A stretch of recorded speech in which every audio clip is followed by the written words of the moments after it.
啊，新课题了，大家都精气神好。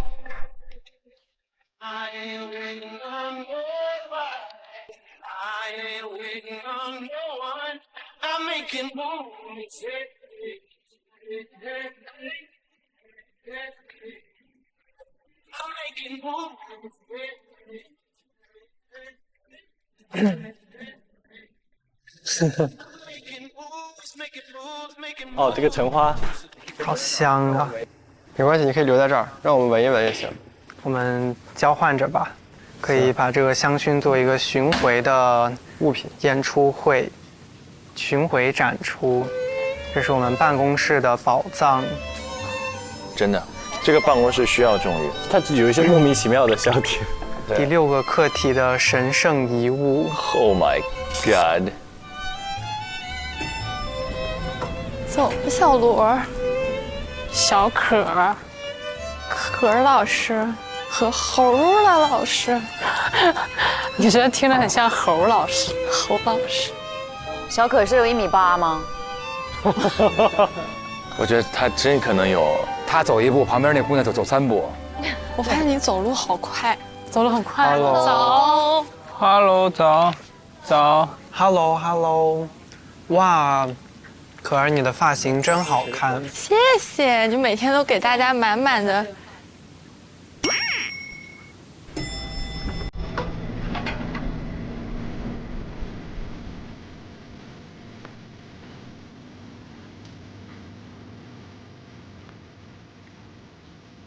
Hello， 哇，这又是我觉得你最好看的一件衣服呢。又夸。哇，谢谢。你张嘴怎么这么浅？因为这是事实。哇。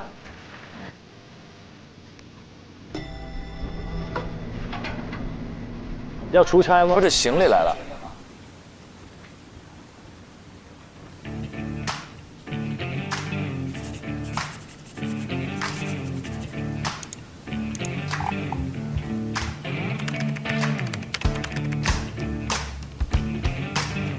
哎，他们昨天熬到那么晚，今天一大早就上班，为什么脸上一点都看不出斑味啊？看来是用了Olay超抗小白瓶，1瓶解决暗糙黄，7天亮，14天白。职场打工人必备的美白搭子，就选Olay。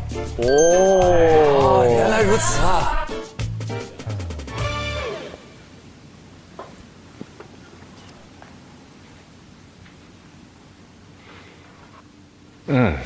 各位同学。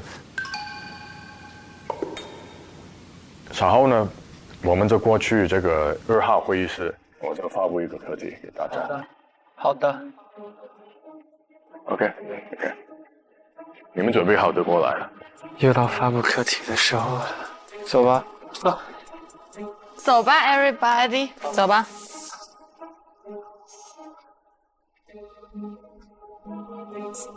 也不知道是个什么课题。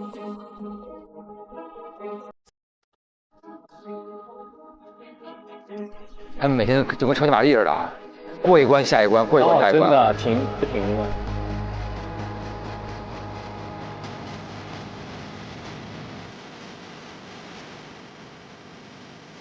好了，没想到呢，课题7这么快来到了。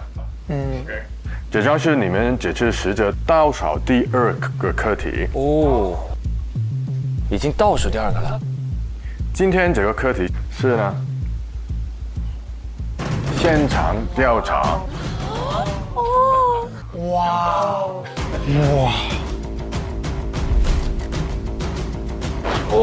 妈呀！哇，好帅啊！大侦探，哦，是不是要开始了？这个课题的案件是一起暴力绑架多人的刑事案件。作为大律师呢，我们虽然不会像警察一样去搜证进行破案，但是很多刑事案件呢，还是要大律师到委托人的案发现场呢，寻找与控方证据的矛盾点，拼凑出真实的案件详情，以帮助我们为委托人庭上辩护。这些我们叫 site visit，OK， 洗脱罪名。就他们要做的不是去现场找证据，而是拿到了警方的证据了之后，你可能要去现场去看一看这个环境的情况，啊，然后这样子跟现实的环境结合起来，你可能才能发现一些细节。哦，对。接下来我们来看一下课题的具体案件是怎么样的。案情介绍：被告李信香是一名18岁的学生，他目前被控告2项强行干预他人，意图取得其用于交换其释放的赎金罪。这个其实，在内地的话，就是类似于绑架罪。就是绑架罪了。OK， 受害人为18岁的男生 X 和19岁的女生 Y。2024年7月27号 ，X 和 Y 在屯门一间废弃学校进行约会。在学校内，两人突然受到2名蒙面歹徒的袭击。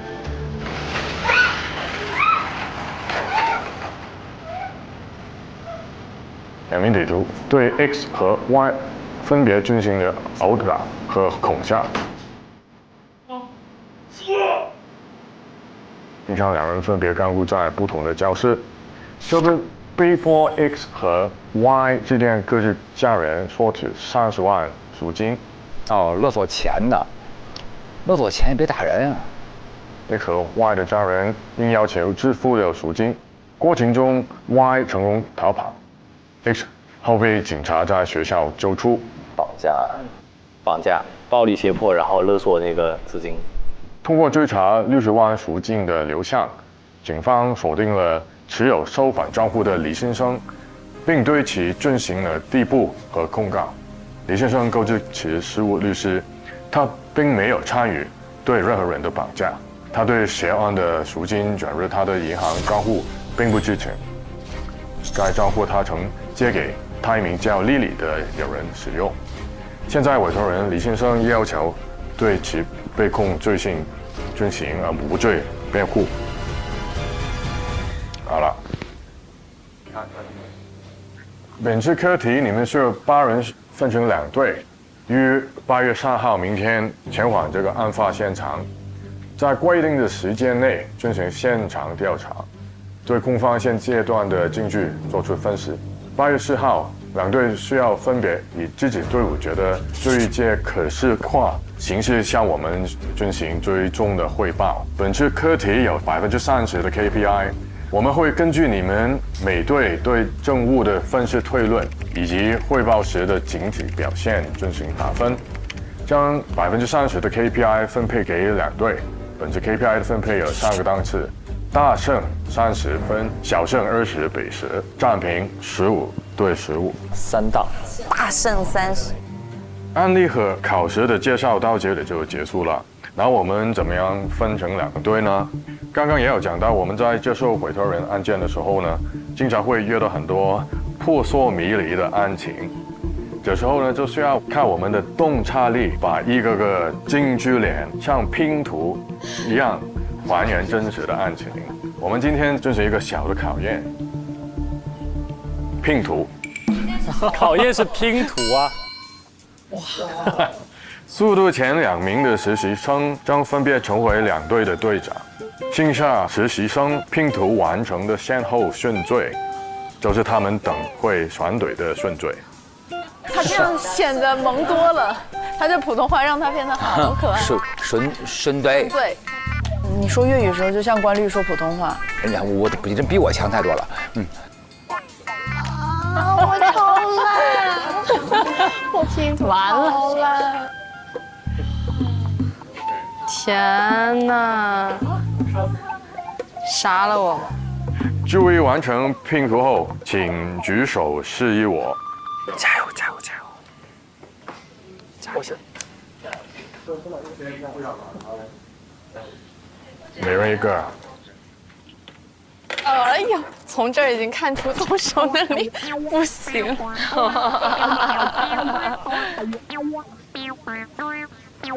谁先拼好谁是队长是吗？这个挺难的。这是一个5×7的拼图。OK， 现在开始。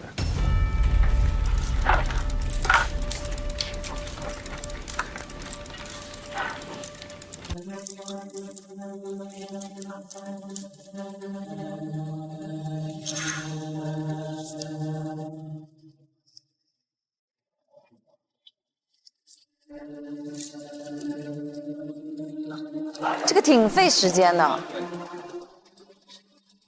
哎，他没有那个参考图片吗？没有，没有就难了。没有。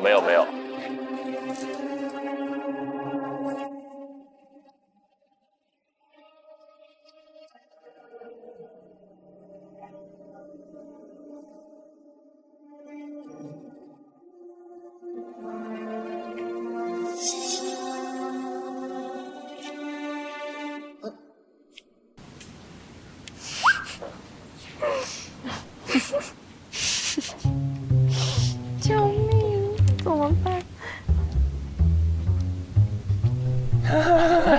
紫薇很忙。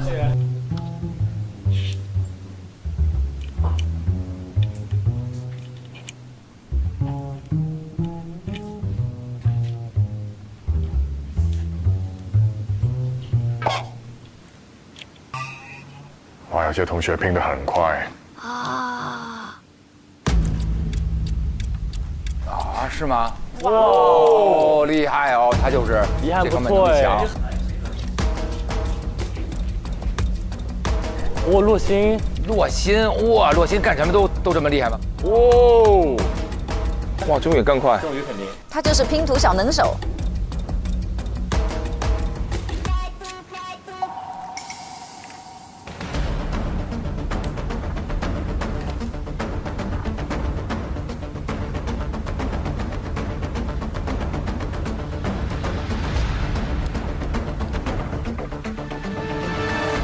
哇，终于完成了！我天，我就说终于有这个气场，现在遥遥领先。稳定的小眼睛里边就是。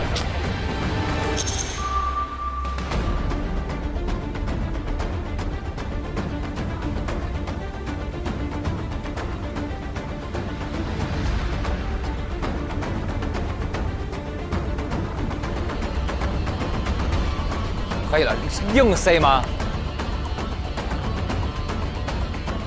我也完成了，我也完成了。Oh my god！ 哎呀，1秒钟洛星，差一点。前2名才是队长啊。他第3个。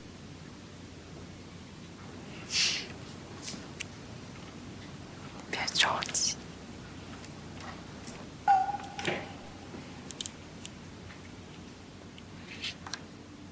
我也完成了。哦 ，OK。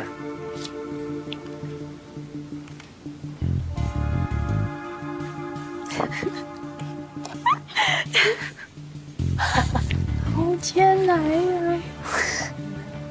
在我眼里都长一样。你是可以看旁边已经拼好的同学了。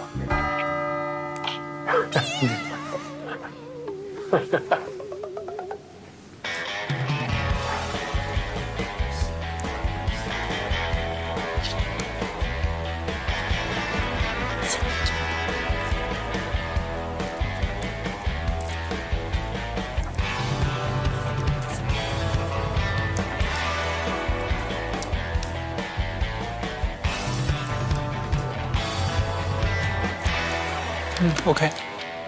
OK。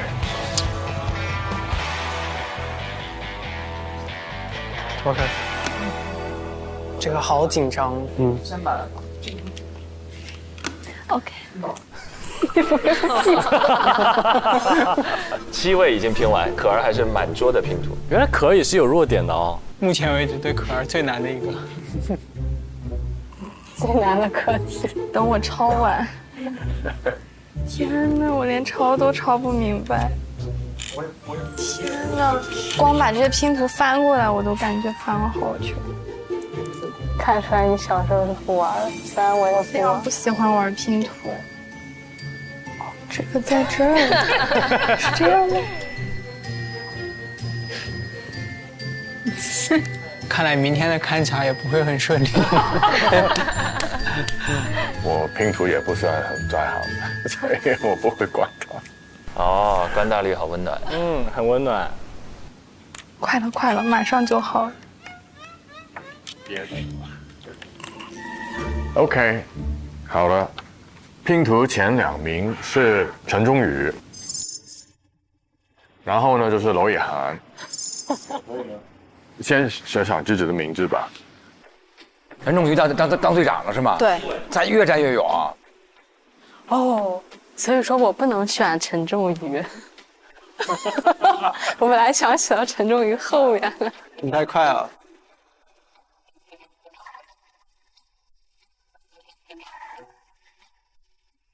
陈仲瑜撇嘴，他像可儿撇嘴。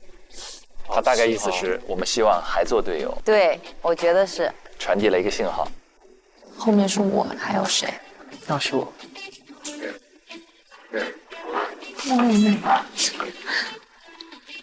你是第几？第7。那记住了。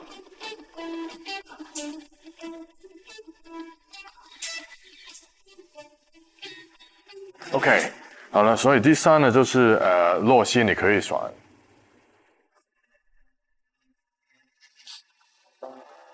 为什么洛星选的时候音乐声音都变了？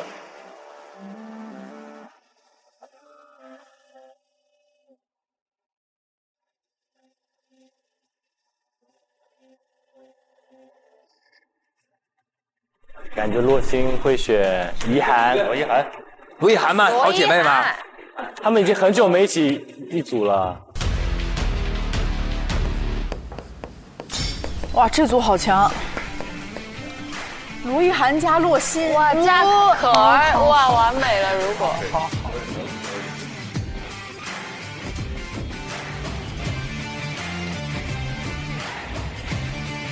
OK， 然后呢就是 Marco 张同学。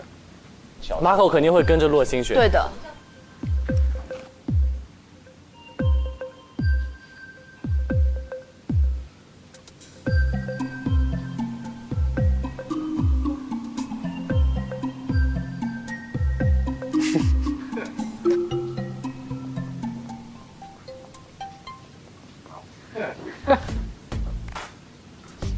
你看他选完洛星，都羞涩的笑了。可儿没得选呢。哦，可儿没得选的最后一个。最后一个。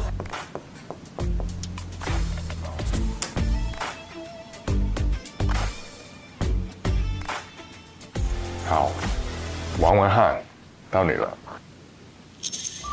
文翰会写他的兄弟吗？会写仲瑜吧，铜锣湾3兄弟。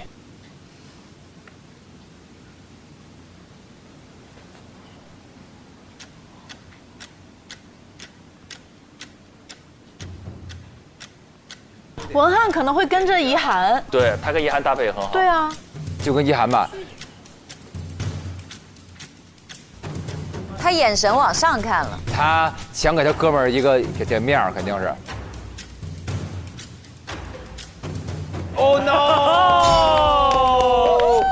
文翰，你不能这样，那是你哥们儿，你怎么能这样？但是仲瑜不要难过。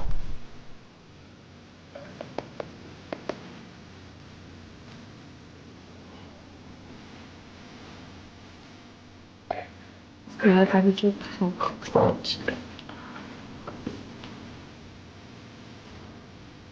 其实你们有没有想过，拼得快没有好处，你是中间才可以传。对，是的。拼得快是没有好处，但拼得慢很局促。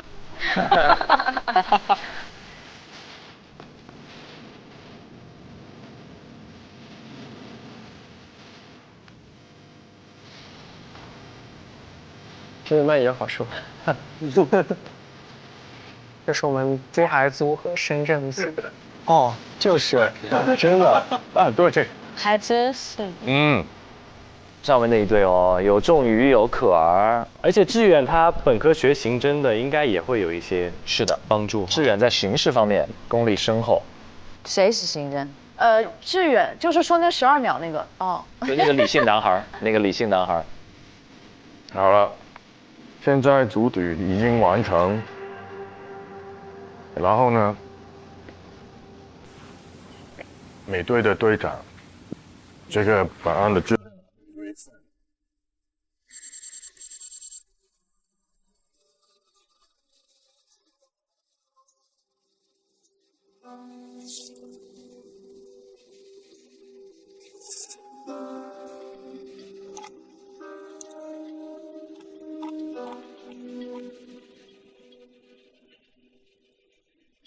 我天！这就是目前案件的所有材料呢。那你们往现场的先后顺序由你们2队自行安排，决定出来后请告知我。现在你们可以回去准备了。好 ，OK， 祝你们好运。谢谢关大律师。这个拼图是拼图自己存着，这是我人生的第一块拼图，也是我的第一块。深圳对珠海。无缘了，罗老师啊，无缘了，又无缘。罗老师笑得好憨。走吧。哦，罗老师跟洛欣这个搭配真的，走。文翰啊，为什么没有选我呢？我其实当时稍微考虑了一下，然后我最后选最后一组的原因是因为我觉得我选完这3个就不用选了，因为其实我填完他，其实你跟可儿跟那个已经确定了，我觉得其实没差，我们会有合作机会，只是说我俩不能同分啊，也有可能我们平分就同分。OK， 其实你们都是明天都是早上出发的。好。每一队的搜证时长是多久呀？90分钟。哦，每队有90分钟时间。OK， 我们先霸占一个会议室吧。小心。差点。我要去上厕所。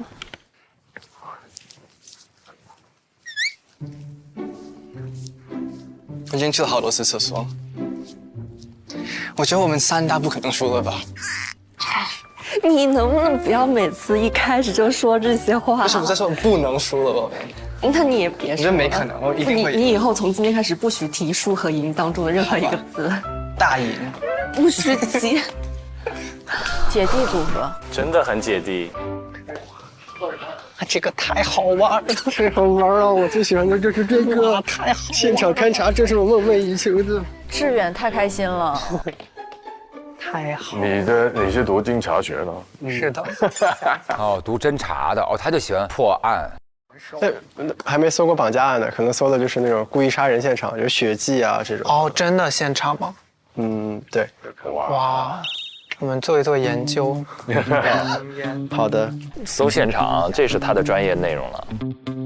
我们这次真的是强联手啊！终于，哎，他真的很像队长。先开始把氛围先搞好。组长，谢谢。哇，我居然是组长，真是太荣幸了。使命在肩。是啊，沉甸甸的重担。他讲话的节奏很唐僧。对，而且关键他又不让花浇地，就是老给你接一句哦。但是我听着是舒服的。对。走吧，去会议室讨论吗？好。哇，好漂亮，是吧？陈忠宇，必胜，还有志远，重新来。志远在认真工作，志远已经在工作了。是的，志远很焦虑。他是焦虑吗？我觉得他蛮嗨的。他应该是上次输了，这次胜负心起来了。那肯定的。我们要组内团结，我的目标是不要让对方大胜。对，不可能啊！大胜的应该在我们这儿。稳住军心。那我拉一个群吧，就叫少年侦探团吧。少年侦探。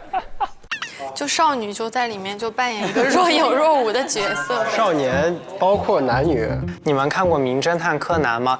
少年侦探团里也有一个步美呀，也有一个灰原哀呀。对啊，对啊，少年这个概念是涵盖少女的。好了，圆过去了。哎呀，我觉得其实这个案件有好多可以分析的地方。你有没有觉得，其实就是写一个 closing submission， 但是不知道以哪一种可视化形式？我觉得应该是做一个 PPT， 然后把证据给整理成一些图表。而且王文翰好像很会做 PPT， 是吗？有所耳闻。对，有所耳闻。文翰没想到是以这样的方式让大家知道的，出圈了哈，可以。是不是在公司里只要干一点点小事就能被传的？好像很会做题。知道了。I'm very bad at 做 PPT。我可以做。那我们先看一下这个案情摘要吧。对，我们先看一下，我觉得。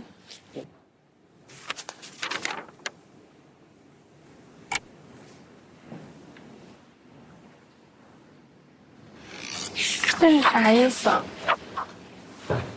发生那件绑架之事之前，我有约出来玩过。它是粤语的直译口供，因为这是香港警方给的内容，需要翻译。哦，他高高瘦瘦，靓靓女女有少少个。我事后有笔签名文笔巨庸。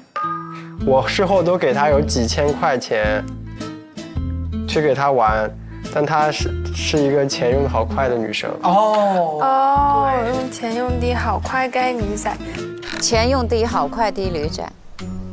天哪，我们需要 Marco， 这个好需要 Marco。哦，我也觉得 Marco 的优势好大呀。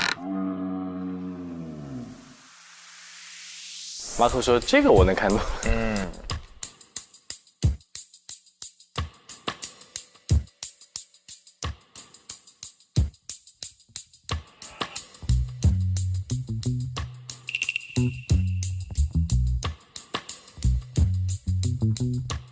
我觉得这里好多粤语的，你能不能看看有没有什么你特别需要注意的粤语的点 ？Marco， 唯一能看懂粤语的人，看不懂啊。没有哪些是看不懂。你可以把这两段跟我们讲一下吗？你一对一翻译一下这两段2和3。太好了，还有翻译。大约今年4月的时候，他认识了一个叫做 Y 的一个女孩子。他一开始在交友网上获得她的 WhatsApp 联络方式，后来他们就在 WhatsApp 联络。有一次他们在聊应该去哪里玩的时候 ，Y 自己就提议在这个屯门的一个废弃学校里约会，他觉得很刺激，所以他们两个都找了一天去这个废弃学校。爱探险嘛。到了7月27，他和那个女孩子约了见面，突然之间有2个蒙面的男人不知道从哪里冲出来，2个男子的手上都有利器，然后 WP1 就蒙着 X 的双眼，然后他感觉有人应该是 WP1 很大力的将他的双手绑在他的身后，然后把他拖到一张椅子上。途中，他好像听到有东西被拖行的声音，他隐约的感受到这个应该是那个女孩的叫声，所以他就以为他应该是那个 Y 被脱离了房间。然后 WP1 就叫他报出他妈妈的电话号码，叫他妈妈交30万赎金到一个户口里面，他们如果拿不到钱就一定会伤害他。然后他就按他们的要求告诉他妈那个银行账户。可能过了几个小时，他听到重复的滴滴答答的声音，好像有脚步声走过，但好像没有人走近他。后面他听到有警车的声音，然后好快就有警察来救他。太牛了，太有节目了，这个。那我觉得是那个女孩。确实需要你念，你再接着念。可以。他们进到一排教室，当然想进去看看。突然，他眼角里面有2个人影向他们的方向冲过去，然后不久后，他被拖到另外一个教室里。他一路拖，他的背非常痛。接着，他拿着绳绑着他双手，又拿着布蒙着他双眼，然后他竟然关他在一个木柜里面。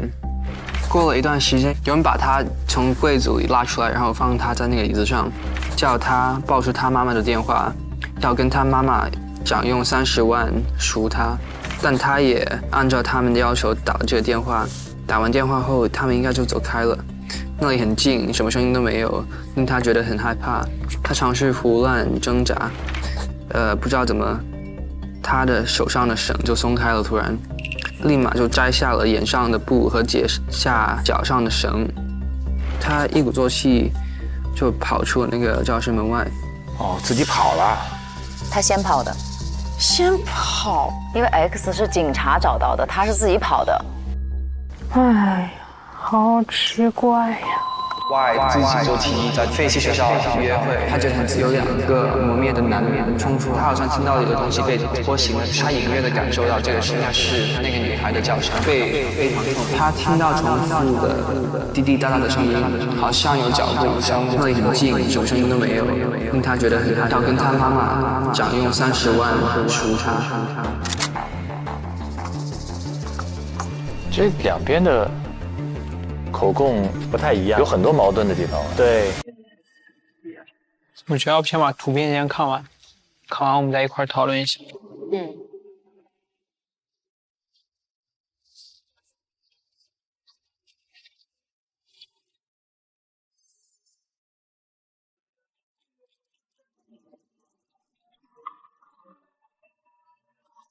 这个木柜到时候是不是得看一下它尺寸啊？这感觉还不是很大，97到98公分，能把一个人塞进去。这个女生1米6大几，裙缩的话90厘米应该是够的，她1.75米。啊？哦，这么高？可是你再怎么蜷，难道是这样吗？腿抱到身上，相当于上下半身要折叠才能塞进这个柜子里。这个可以现场看一下尺寸多大。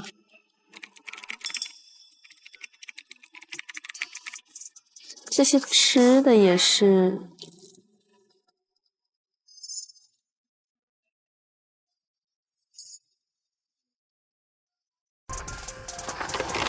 天哪！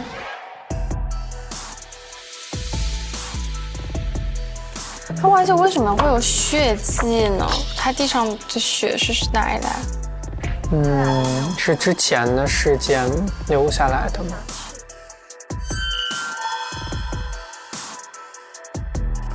这个药瓶是起到什么作用呢？这怎么还有喷雾，还有药呢？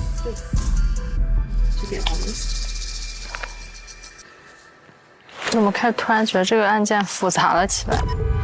现场刀具，就这个刀具不知道是干嘛，用起来不太像威胁别人用的这种刀，太小。现场刀具怎么那么干净？在证物第89，是 Y 当天穿的鞋子，很干净，非常的干净，没有一点泥土，而那个环境呢，有那么多泥。哎，那所以那个鞋印的码数很重要，我们要记下这一点。我在记了。怎么跑的呢？对。所以代表什么？代表 Y 现在嫌疑在一点一点增大。女生约他去的那个地方，突然蒙面人就冲了出来，然后女生又干干净净的鞋走了。对。哦，女孩是不是同党啊？听起来像哎，听起来有点像。然后两个蒙面人又怎么知道一个废弃学校会有一对少年呢？对啊。而且他应该走的不是第一间空间。他说他走的是第一，但这种也不能靠去现场，看起来就很难藏人啊。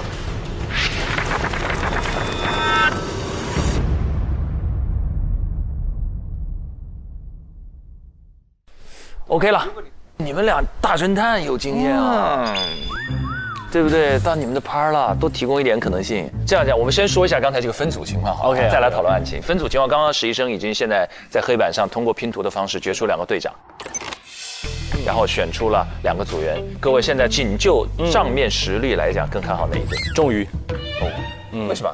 因为他是逆风，我觉得逆风能翻盘。他都已经顺过一阵了，现在刚刚顺过了，你不如说他名片转运了，转运的风一直吹到了绑架案现场。你们呢？你们觉得？我觉得是罗意涵和洛欣那组，因为他们的斗心很强。这个点不要被忽略了，因为他们落后了嘛。现在这倒是。洛欣憋着一口气呢，可能会就发力。对，我觉得洛欣很稳。就是那案件光图片就95，就是它信息非常庞杂。是的，但是我觉得洛欣是非常善于在庞杂当中理出一个完整的逻辑线，然后进行一个非常有效的推断的人。他的处理器特别强。对，就这意思。然后再加上罗意涵，确实，罗老师也很稳哦。对，但是向致远他有这刑侦经验啊，是吧？他之前看过很多案件，对，我觉得这个优势还蛮大的。对，而且他们组还有可儿在汇报上一定有很大的优势，对吧？是的。那我觉得还蛮平均，因为你说稳的还是稳嘛，洛星啊、可儿都各自很稳嘛。然后后来就是开始发力的文翰跟仲宇都开始追上来的感觉，好像是在版面上看不出很大的优势，我觉得都有优点。对，我觉得是罗一涵队会大胜哎。啊，这个依据是，因为我们参加过竞演类或比拼类的节目，越快准狠组队的队伍越是最强队伍。哦，他们比我们更了解彼此，是迅速集结。那是不是因为是你参加的呀？因为我以前也非常快很稳的组团队，后来输得一塌糊涂的呀。就是我组的是最快的，一般。老选神经病，我们玩的可开心了。悲欢并不相通。OK， 然后这里面还有一个小意外，就是仲瑜的这个队长身份。不意外呀？为什么是意外？他凭实力拿了队长，他确实凭实力。他第一次第一名哎，对不对？对。那我们还是要给他一个掌声吧。我觉得不管怎么样，仲瑜第一名了，第一名了啊！拼图第一名。对啊。他拼完之后是这样，很严肃。Yeah，that's me。夸我。但是仲瑜当了队长之后，在那个办公桌旁边，他说了一句，他说：“哎呀。”你们好像都比我强，我们这支队。说一个队长，他所有的队友都比他强的话，这个队伍要怎么带呢？这个是个团队，不是每一个都打实力的，就有一个人做分配，一个很重要。我在那个街舞，我也是队长。哦，但我队长，我凭什么队长？我就是凭一切都是队长。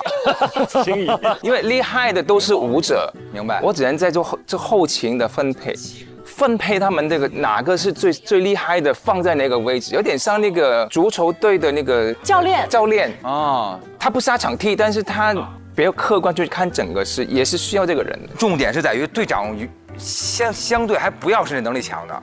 我觉得是凝聚力强的是最重要的，他能给大家情绪价值跟拱这个团魂，那个是我觉得最重要。很多时候，团队当中的领导者，他更多的是一种服务者的身份，就是他把大家组在一起之后，通过他协调，就是让每一个人发挥他自己擅长的那个东西，是，然后提高团队的战斗值。我觉得这是在团队当中领导角色当中一个很重要的潜质。你看，所以他很快的发现了，你看侦查的有支援，然后他们说缺个 PPT， 这时候领导我补上，我来给你们服务，你们担忧的这个东西我来解决，哎，剩下的你们各司其职。我觉得他的这个思路就是在这个当中不一定是劣势，就反而是一个很好的粘合剂。你要这么说，仲瑜真的很好队长。无论是谁，只要跟仲瑜一队，都会觉得自己是最优秀、最强。你发现没有？而且是哈，会很坚信这一点。他不管跟谁，他就把手一牵，强联手。哎，稍微有点怪。在这个团里面还真没有第二个像他这样的角色，没有，所以他占了这个很重要的位置，对，舒服的位置。OK， 那我们回到这个绑架案本身来讲，大律师来到现场，刚才关律也介绍了，跟这个警方在现场他们的诉求或者目的是不一样，他要找一些是不是跟口供里的疑点或者说有问题的地方去突破。何律帮我们科普一下。就这个案件，它在就是整个刑事案件当中的环节是什么呢？很有可能是他们现在的这个委托人已经被控告了，那么他们已经拿到了警方移交过来的证据，那取证的过程已经完结了。证据是固定的，那他们如果要替他们的委托人去辩护的话，必须要清楚整个案件的情况，然后包括每一个证据它所对应的一些东西。所以他们现在要做的一件事情，就是到这个现场去，尝试结合这个具象化的一个环境，然后呢去印证一些证言或者是物证啊，然后把整个故事在他们脑海里面就是圆起来，然后他们最后不是要做一个这个汇报嘛？那这个汇报的话，相当于就是以这样子一种可视化的方式，去把他们所做的这种调查，然后全部都告诉大家。那我的当事人在里面到底是一个什么样的角色？哪些证据，哪些证言可能是有问题的？因为我们在走现场的时候发现，哎，这个东西可能出现在这边不是一个合理的情况，还原整个案发过程。对。OK 了，期待就是我们的实习生们来到现场之后，会还原出一个怎样的故事？一起来看。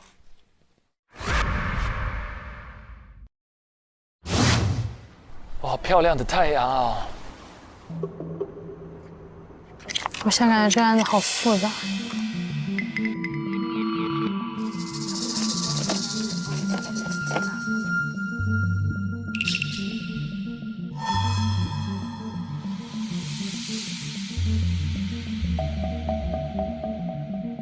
咱们到了明天，我们要梳理出来一个我们要找的一些东西。所以我觉得其实时间线我们有必要做一下。我觉得时间线很有必要。那我就先开始做时间线了。我先把这个证据的已有的证据的清单给做出来。开工。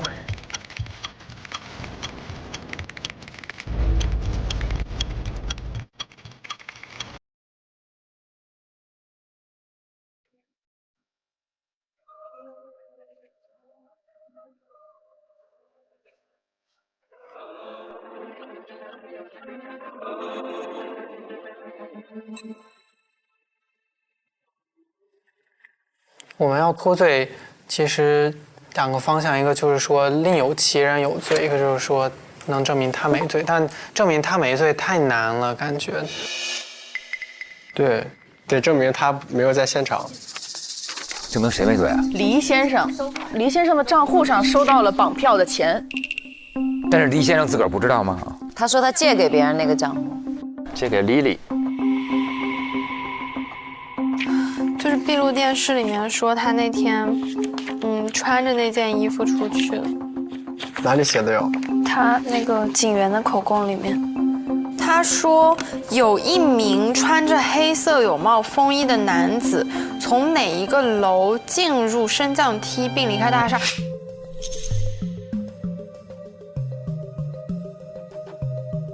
他又没有说那个人一定是黎先生，而且是穿的是黑色有帽风衣，戴着绿色鸭舌帽，你真的能看清是谁吗？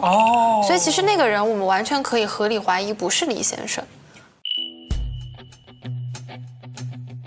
在早晨10点32。可是他们约的时间是10点32，就在门口遇见，然后他们一走进去，那当时疑犯应该已经在里面蹲着才对啊。对呀。然后你现在才从这进入升降梯。李先生住我们这儿，住 Carry Bay。对啊，过去要1个多小时，超级不合理。除非李先生有瞬移，明显就不是他。所以就是这个时间帮他脱罪。就是这是2个合理疑点嘛。首先我们怀疑这个人就不一定是他。然后even if 是也是帮他脱罪。对，哇，你真是太机智了。真的这个时间好关键啊。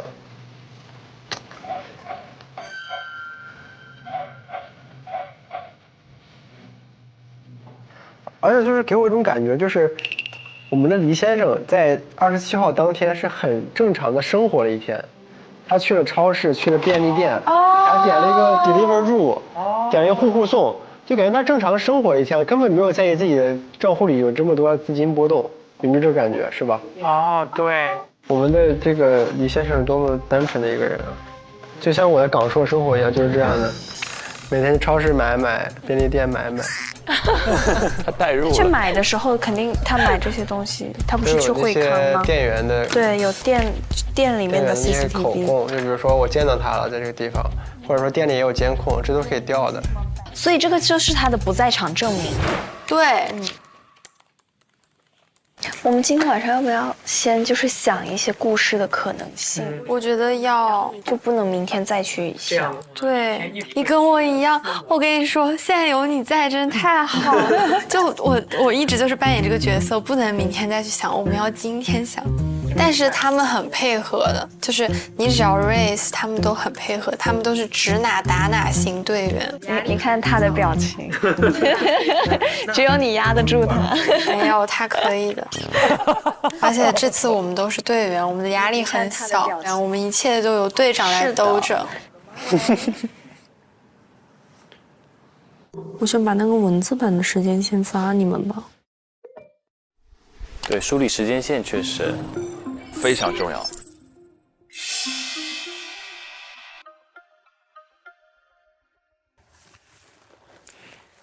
骆老师那个信息也写得很详细。脚和手分别被绑了之后，听到了 Y 的叫声，就是各种大叫，然后他猜想是 Y 被脱离了房间。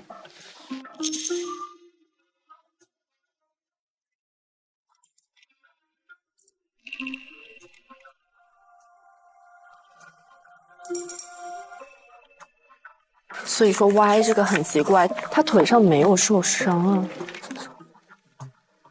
只有右手手掌心和背部下方位置有轻微擦伤。那 Y 白字体太干净了。对，因为那太干净了。除非就是他压根没有被脱，怎么可能被脱了之后这么干净？因为毕竟他也没看到。但我觉得被脱伤势肯定不止他那样。好疑惑这个东西。我这一点也是，他被布蒙住眼睛之后，尝试用身体撞，但他立刻打开柜门，扬手又要打我。他蒙着眼睛咋知道扬手是打？对呀。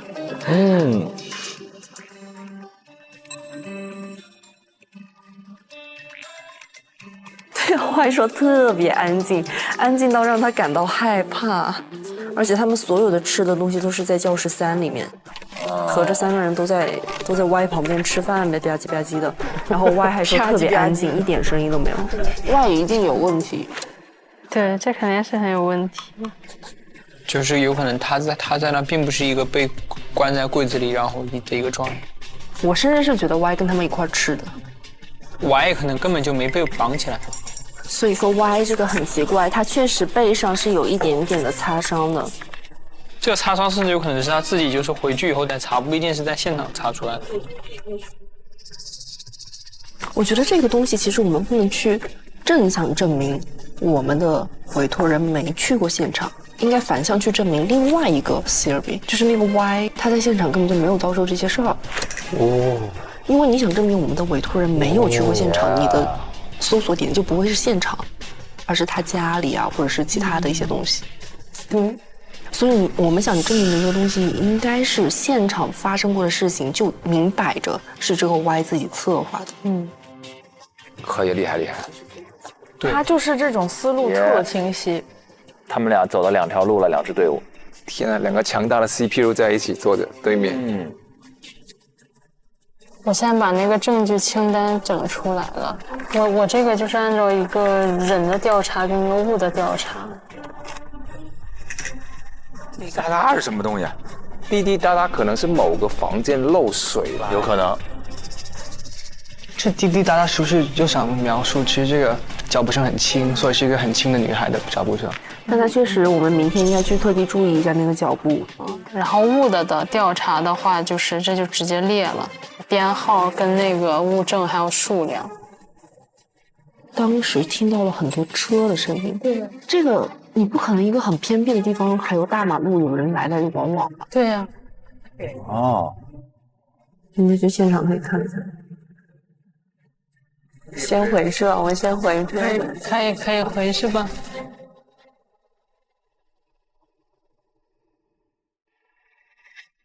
我们的探险要开始了。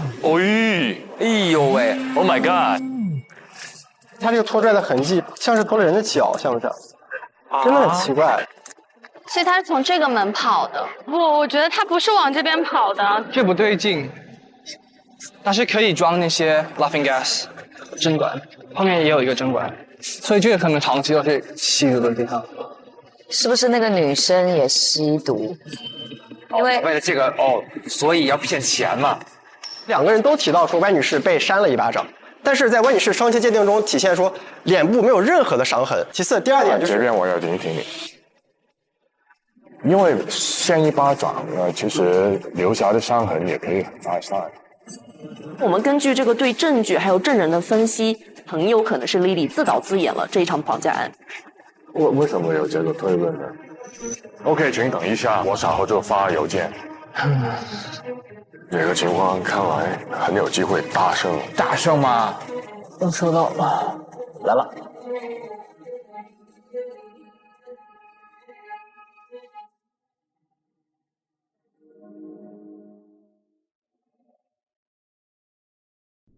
SVIP 用户每周4、周5中午12点更新正片，每周6、周日12点畅享加更和 Reaction 陪你看 offer。VIP 用户19点更新，每周1还有不定时加更等你来。周2、周3还有更多花絮预告刷不停。99益达好自在 ，get 职场好状态。本节目由益达无糖口香糖独家冠名播出。自信每一面，带感赢 offer。本节目由百度帮阿达帕林凝胶赞助播出。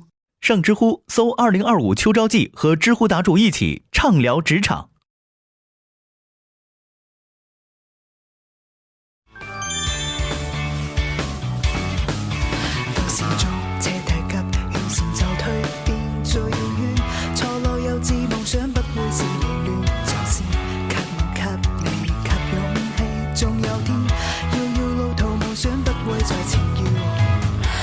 手緊握這挑戰不懼，更多的感慨不缺道理，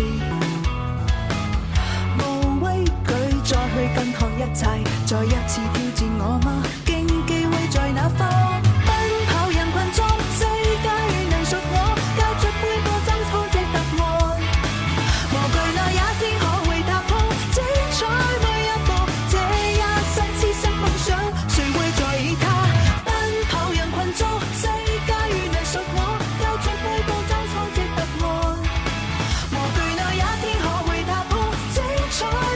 上微博参与令人心动的 offer 议题辩论，畅所欲言你的观点。更多精彩资讯尽在新浪娱乐、微博娱乐、微博综艺、新浪综艺。感谢至于成果娱乐、影视聚焦、环球在线、Do News、天意视讯、网易有道词典、中华万年历、未来之光、西窗竹的大力支持。感谢丽丽城传媒对本节目的大力支持。